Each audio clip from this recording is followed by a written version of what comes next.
What is Musharaka?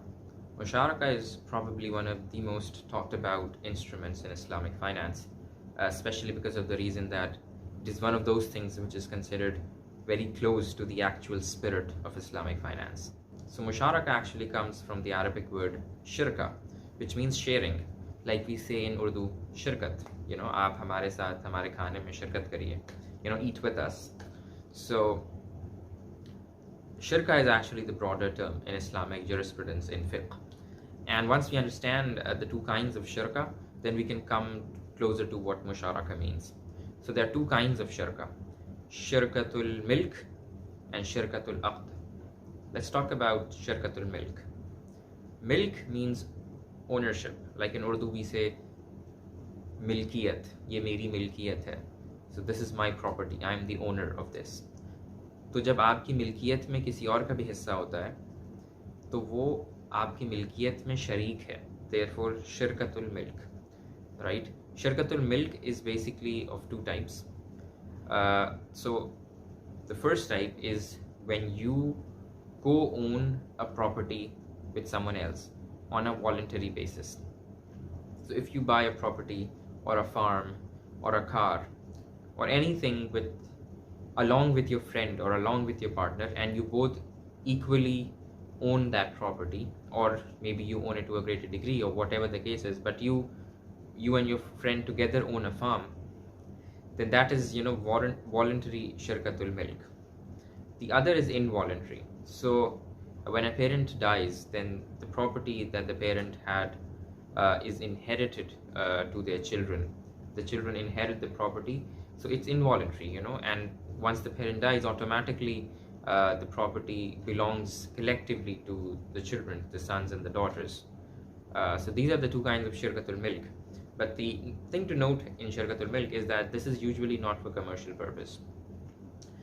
When we talk about commercial partnership, then that is shirkatul aqd. Aqd is obviously the Arabic word for contract.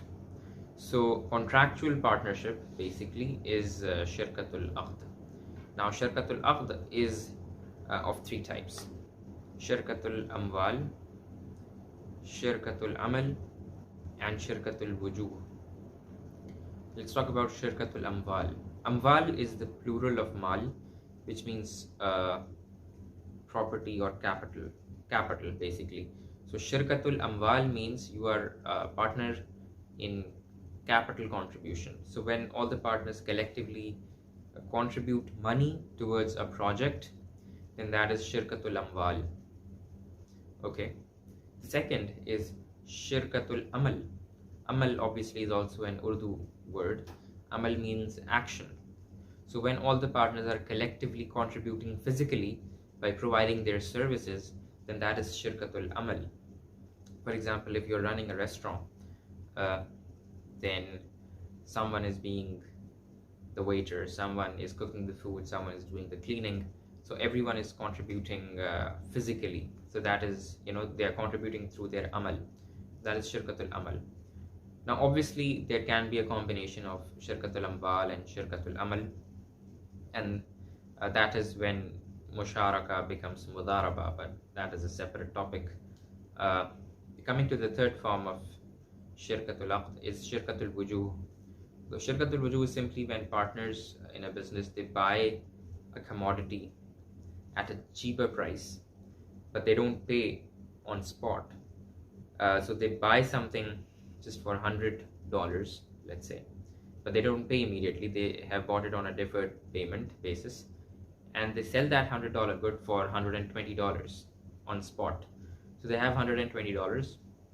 They pay back the $100 with whom they actually purchased the original entity, and that $20 is the profit which they then distribute amongst themselves. So we talked about shirkatul milk and shirkatul aqd. So shirkatul milk is obviously considered non-commercial. So let's focus on shirkatul aqd. And in shirkatul aqd, the shirkatul amwal and shirkatul amal, contribution through capital and contribution through labor. These are the two which constitute what is called as musharaka. A couple of extra points to note about musharaka. First is distribution of profits. So the profit will be distributed on a pre-agreed ratio, and that proportion, that ratio has to be tied to the actual profit, not to the capital contributed or to the the money contributed. So it could be that someone contributed 30% of the capital while others did the work, but it does not mean that the one who contributed 30% of the capital will get 30% of the profit. He can get more than 30%, he can get less than 30%. So the distribution of capital is something which can be decided upon on a mutual basis, but in terms of loss, the loss will be exactly according to the capital contribution. If someone contributed 30% of capital, so their loss is going to be exactly 30%. If someone contributed 100% of the capital, so they are the one going to bear all the loss. Now that is one thing to note about the sharing of profit is a bit different than sharing of loss. That was a short video on Musharaka. I'll see you next time. Assalamu alaikum.